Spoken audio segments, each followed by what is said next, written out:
एक खान हिंदुस्तान के अंदर किसी मुस्लिम यूनिवर्सिटी का कोई आदमी वाइस चांसलर नहीं बन सकता, और अगर बनेगा तो आजम खां की तरह जेल के अंदर जाएगा, इकबाल की तरह औलाद जेल में डाल दी जाएगी। आज देख लीजिए अल-फलाह का क्या हो रहा है। ऐसे जालिम लोग हैं जो एक मदरसे का कमरा नहीं बना सकते, जो स्कूल का कमरा नहीं बना सकते, जालिम अमोनियम नाइट्राइट लेकर बैठते हैं। आज अफराद बनाने वाले लोग नहीं रह गए, हौसले पस्त कर दिए गए। गवर्नमेंट चाहती है कि इनके पैरों के नीचे से जमीन निकल जाए, आज निकली हुई है जमीन। तो जो तालीम इदारे मुसलमानों ने कायम किए, अगर कोई उस तालीम इदारे में बैठकर बम बनाने की साजिश करता है तो हम उसकी भी मजम्मत करते हैं। आज दुनिया यह समझती है कि मुसलमान अपाहज हो गया, खत्म हो गया, बांझ हो गया।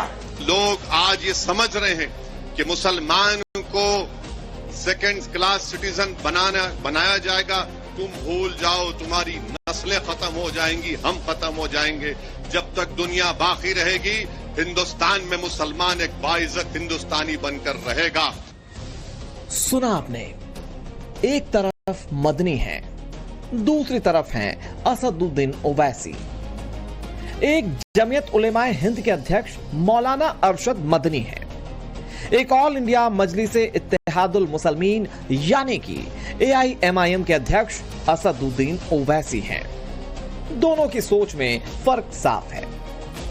कौम, गवर्नमेंट मुल्क की आजादी के बाद इस पर लगी हुई है कि मुसलमान को सर नहीं उठाने देना है। आज उसका नतीजा है कि लोग ये कहते हैं कि मुसलमान के अंदर लीडर क्या रहे। क्या कहते हो तुम? मुसलमान कौम कोई बांझ थोड़ी है। 14 लोग मारे गए, मुसलमान भी मारे गए, हिंदू भी मारे गए। तो ऐसी जहनियत के लोगों के खिलाफ भी हमको इनकी खुलकर मजम्मत करनी चाहिए।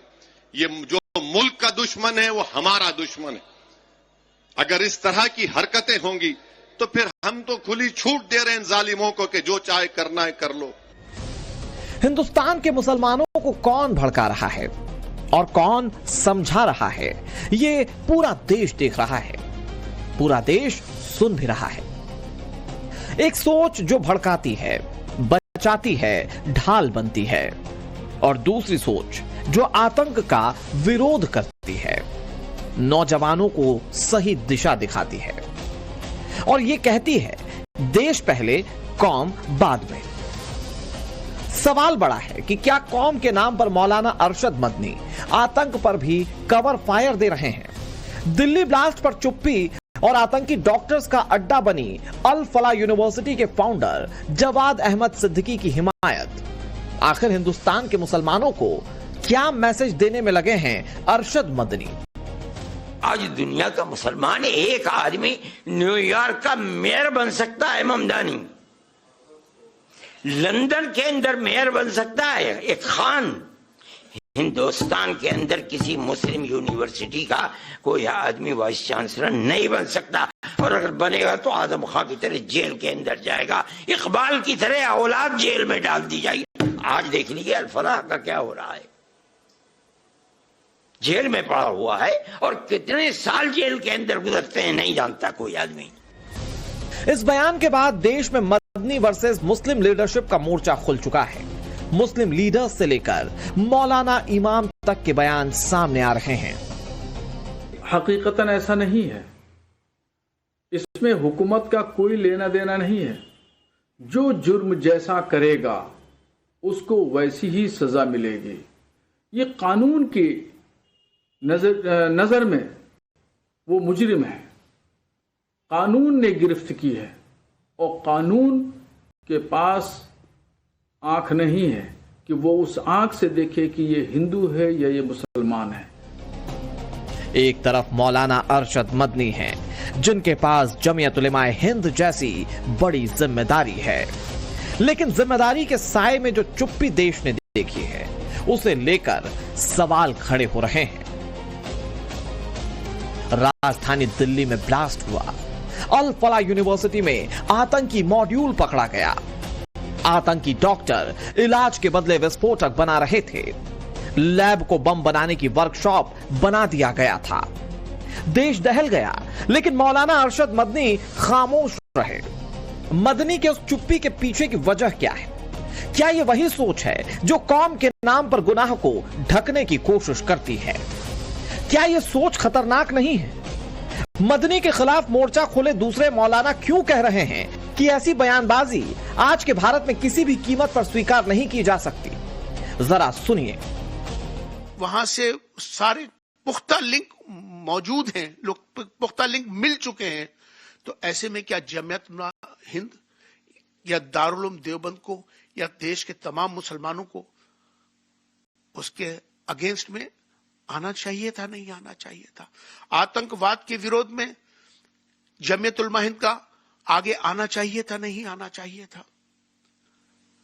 अगर आप अल फलाह यूनिवर्सिटी का समर्थन कर रहे हैं तो मुझे लगता है कि कहीं ना कहीं आप आतंकवाद का समर्थन कर रहे हैं।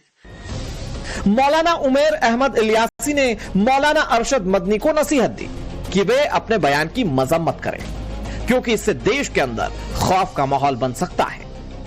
दूसरी तरफ हैं असदुद्दीन ओवैसी। ओवैसी ने साफ साफ शब्दों में बोल दिया कि देश के दुश्मनों को पहचानने का वक्त है।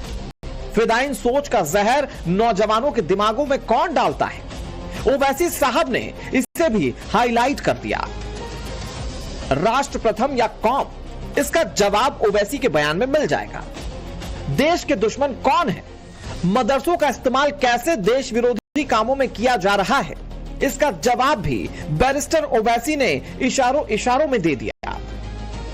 दिल्ली ब्लास्ट को लेकर आतंकी सोच पर ओवैसी ने जिन शब्दों के साथ अटैक किया, उन शब्दों पर गौर करना बहुत जरूरी है।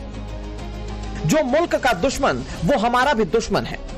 मदरसों में बम बनाने की साजिश का विरोध करते हैं। मदरसे का कमरा नहीं बना सकते, वही जालिम अमोनियम नाइट्रेट लेकर बैठे हैं। मुसलमान हमेशा हिंदुस्तानी बनकर रहेगा। यानी ओवैसी का स्टैंड बिल्कुल क्लियर है। उनके शब्दों में एक साफ संदेश है, जो मुल्क का दुश्मन है वो हमारा भी दुश्मन है। यानी धर्म, पंथ, मजहब, इन सबसे पहले देश है। इतना ही नहीं, ओवैसी का ये कहना कि मदरसे में बम बनाने की साजिश का वो विरोध करते हैं, ये सिर्फ एक बयान नहीं बल्कि उन ताकतों पर सीधा हमला है जिन पर धर्मस्थलों और मदरसों के नाम पर गुनाह छिपाने का आरोप लगता है। क्योंकि ओवैसी ने यह भी कहा कि जो मदरसे का कमरा नहीं बना सकते वही अमोनियम नाइट्रेट लेकर बैठे हैं। यानी जो संस्थाएं शिक्षा के लिए बनी थी उन्हें कट्टरपंथी तत्वों ने साजिश के अड्डे में बदल दिया है। मदनी ने आजम खान का नाम लिया, जो कोर्ट से मिली सजा काट रहे हैं। मदनी ने अल फलाह यूनिवर्सिटी के फाउंडर जवाद अहमद सिद्दीकी का जिक्र किया, जो अभी ईडी की कस्टडी में है। 1 दिसंबर तक ईडी की रिमांड पर यह रहने वाला है। जवाद अहमद पर ईडी और दिल्ली पुलिस की क्राइम ब्रांच ने कई गंभीर आरोप लगाए। वित्तीय धोखाधड़ी, मनी लॉन्ड्रिंग, जाली दस्तावेजों का इस्तेमाल करके मान्यता लेने, जमीन पर अवैध कब्जे के साथ ही टेरर फंडिंग की भी आशंका जताई जा रही है। इतना ही नहीं, अल फलाह यूनिवर्सिटी से जुड़ी कई शेल कंपनियों का पता चला है, जो सिर्फ कागजों में ही चल रही थी। जमीन पर उनका कोई वजूद नहीं था। उनकी 9 शेल कंपनियां एक ही पते पर पाई गई, लेकिन उसमें कोई काम नहीं हो रहा था। माना जा रहा है कि इन कंपनियों का इस्तेमाल फर्जी लेन देन और हवाला कारोबार में किया गया। अल फलाह ट्रस्ट और उससे जुड़े संस्थानों का भी पूरा ब्यौरा खंगाला जा रहा है, लेकिन मदनी का दर्द ऐसे आरोपी के लिए छलक रहा है। उस यूनिवर्सिटी को लेकर छलक रहा है जहां आतंकी डॉक्टर उमर, शाहीन, मुजम्मिल जैसे देश के गुनाहगारों को पनाह मिली। ब्यूरो रिपोर्ट, टाइम्स नाउ, नव भारत।